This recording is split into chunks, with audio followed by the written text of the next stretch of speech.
a traumatic experience. And our veterans, I can't really compare their lives to how I saw my mom, but what I can say that is therapeutic for most people. Everyone will not be a great writer. Everyone will not be a great singer. Everyone will not be a great speaker, but that does not stop you from trying. When I began to write, I was writing for myself. I was writing those particular verses so that I could find myself healed. And anybody, no matter who you are, I would always tell them, write down what you feel. Write down anything that you think may be relevant to your life. And you do not have to study that now. Just write. Don't even worry about how it comes out. And then I would say to them, go back a few days later and review what you wrote and see what you reveal about yourself. So anybody that has any kind of trauma or anybody that just has a great experience and they want to share that with themselves and they want to lock it away and put it in a safe, they're perfectly permitted to do so in this life, because every word that you put on paper will be yours. Every phrase that you speak will be yours. But what gives it the validity is when you go back and you see the weight of it and you say, wow, I was really feeling that. Now that I go back and look at it, wow, that is really a part of me.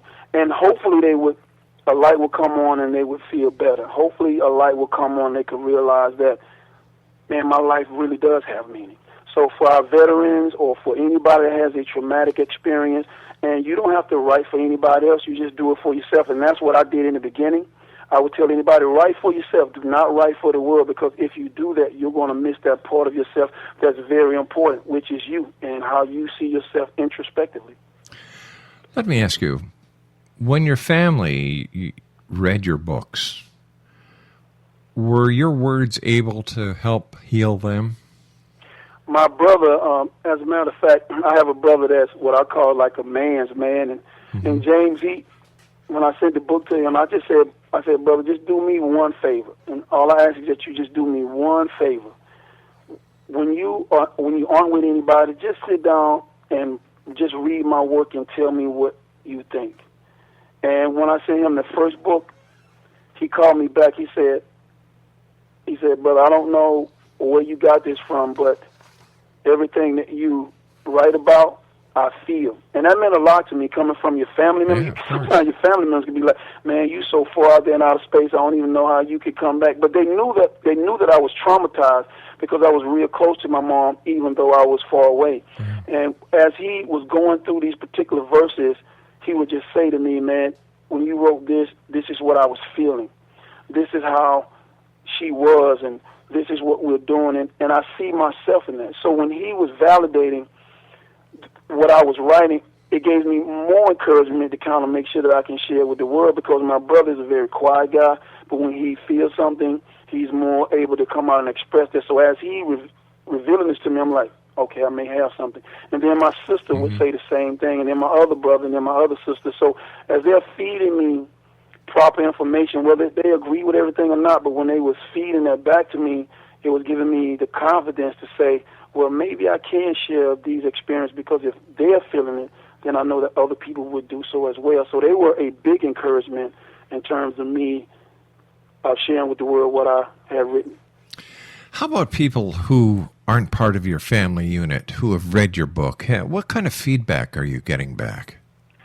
The feedback that I'm getting now, in particular with soul splitting now, because everybody's finding out about time enlightenment now, because I just decided to kind of make it a big issue. So when I passed out a couple of the writings of soul splitting, those people that were supporting me, they come back and say the same thing, because what I did in all of my books, I always got what people are saying and what people are thinking. These are just people that randomly picked up my work, and they would come back and just say to me, wow, this really inspired my daughter, or wow, I began to see that what you're saying is really true, or I can kind of feel that. And sometimes they would say, well, I can't understand everything, and I say it's not meant to be that way. But what you do feel, they did share that with me, and that encouraged me to go ahead and publish Soul Splitting Volume 2, because they're feeling the same way my brother felt. And Connie is the one young lady that she lost her daughter, and I asked her, I said, well, could you please be kind enough to make a contribution to this body of work, so when the world reads about me, they can also read about your daughter? And she was the same way. She hesitated a little bit, but after reading my work, she began to say to me, LeRoy, now I can really see what that cloud is like. I can really enjoy the sound of the bird. I can enjoy my heartbeat. I can just enjoy the days that I have. And that's really what you want at the end of the day, right? You want a person to wake up every morning, particularly your audience, to say, my life means something this day. It may not be perfect, but it means something, and I got to carry on with that.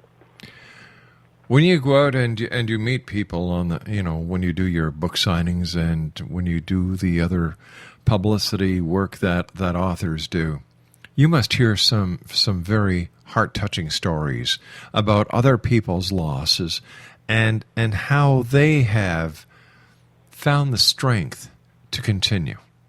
Yes, and people sometimes would say, after reading my books, they would say, I already know that death is a given. I already know that you're going to struggle. That's a given. But reading your books really brought clarity to where I am in terms of trying to understand what my life means. And when you write to the world, you write so that the world would understand, what does your life mean? There's a lot of encouraging information out there. There's a lot of motivational things in life coaches, but I wanted my work to reflect, if you sat in a chair and you saw your life, what does it mean? It doesn't matter what I say. It's what it means. And when Connie lost her daughter, we sat down and we would talk for hours about that. And I asked her, I said, well, would you write something for me so that I could put it in the work? And in the beginning, it was really, really hard for her. Mm-hmm. And she began to share this with the world and the story that she has. And I didn't know that. She caught me totally by surprise. I didn't know that her daughter and her, they would sit down and read my work. And when she did that, that revealed to me, like, wow, that my work was good enough to share with her daughter, which at the time was 14, 15, 16, somewhere in there. And I said, wow, she thought enough to share my work with her daughter. And then she came and said, LeRoy, but it's good. I wouldn't tell you this if it wasn't true. Your work is really good. It inspired her. It inspired me. And it will inspire a lot of people. And when you write something like Soul Split, and that's what you're saying, my mind and my body and my spirit was like totally torn apart. In Time Enlightenment, I wrote the fact that I was depressed, angry, frustrated with God, frustrated with the world, at a loss of dreams.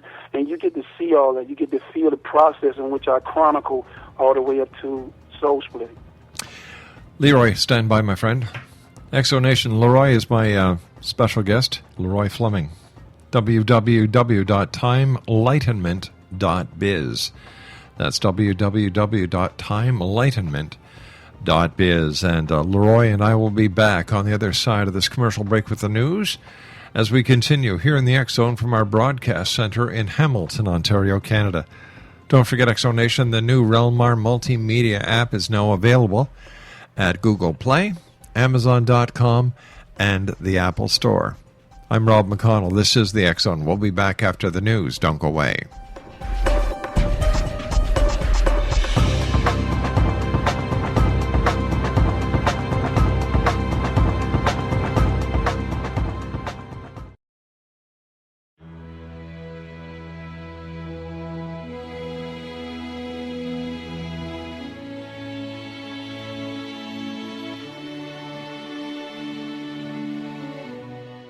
My name is Rob McConnell, and I would like to tell you about a very special lady that I have the pleasure of knowing, and that's Miss Sylvia Anthony.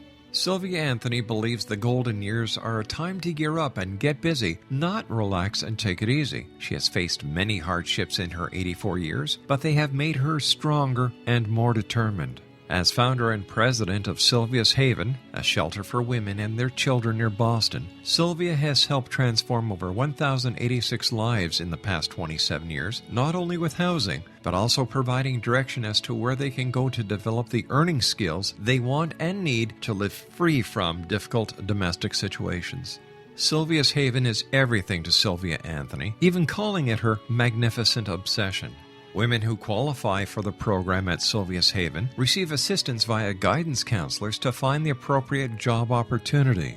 Women and their children may remain at the housing for up to 2 years. At the end of this time, or sooner, a woman who is successfully employed and has an apartment or home may leave Sylvia's Haven to begin a new and independent life.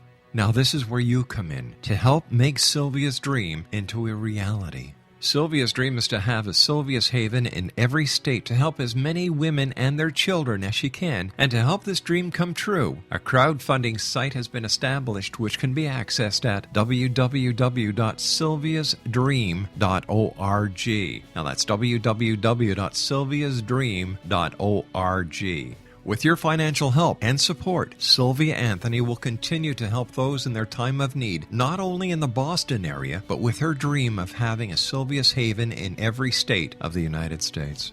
Your help is needed to make Sylvia's dream come true. Please visit and give at www.sylviasdream.org. Once again, www.sylviasdream.org. And remember, the only difference between a dream and reality is just doing it. We need your help to make Sylvia's dream come true. Visit www.sylviasdream.org. Once again, www.sylviasdream.org.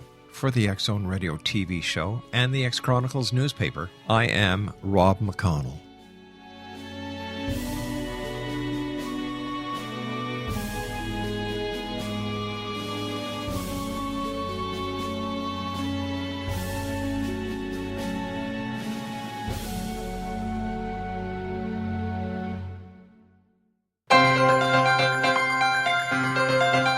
This is the X Zone Broadcast Network, broadcasting worldwide on broadcast affiliates and satellite program providers, including CNN Broadcast Network, Sirius Satellite Network, Star Media, Good News Radio Network, Angel Broadcast Network, Wiki Broadcast Network, and WPBN TV. For more information on the X Zone Broadcast Network, visit us at www.xzbn.net.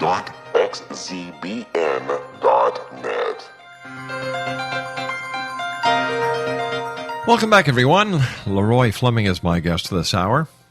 We're asking the question, can trauma spur creativity? And from what I've seen, and the own experiences in my life and in the lives that I have been fortunate enough to share both on air and off air, there's a definite yes. LeRoy's website is www.timelightenment.biz. And LeRoy, let me ask you this question, and maybe somebody listening out there is wondering the same thing. How do you put your life back together after a loss? For me, it was, and I just tell you a story that my mom used to tell me when we were small. She used to say to us, son, nobody lives forever. But when you're small, you don't understand that. But she was saying it to us quite frequently. Mm-hmm. But I didn't pay any attention to it. I just kept doing the things that a young teenager would do, and then you become a young man, and then you begin to understand what she was telling me. But when she passed away, it was like, right, nobody lives forever, but I don't want to hear that right now. Yeah. I mean, I lost the most precious thing to me, so I don't want to hear that right now. And people would try to explain it to me, but there was no words because nobody was sitting in my pool of misery. So when I started crafting these poems or these pieces, it's like the universe was telling me, don't worry about what you're writing right now, just write. Just get in this zone and just write, and that's what I did. So at the end of it, when I got to soul splitting, and I began to write everything down, I began to say, well, how do I put my life back together? The first thing that came to mind was nobody lives forever. The second thing was that you have this wonderful opportunity when you wake up in the morning to do the best you can with your life. It's not meaning that you're going to lift up the Empire State Mm-hmm. Building, or you're going to solve the AIDS crisis, or you're going to craft the perfect poem and everybody remember you forever. It's about when you wake up that day, what do you plan to do that day to have a fulfilled day, which leads to a fulfilled life? And you have to put it together one step at a time, and you have to figure out for yourself, like your audience will, you have to find out what is my first step to putting my life back together. I didn't know that my first step, Rob, was actually literally starting to write what I was feeling.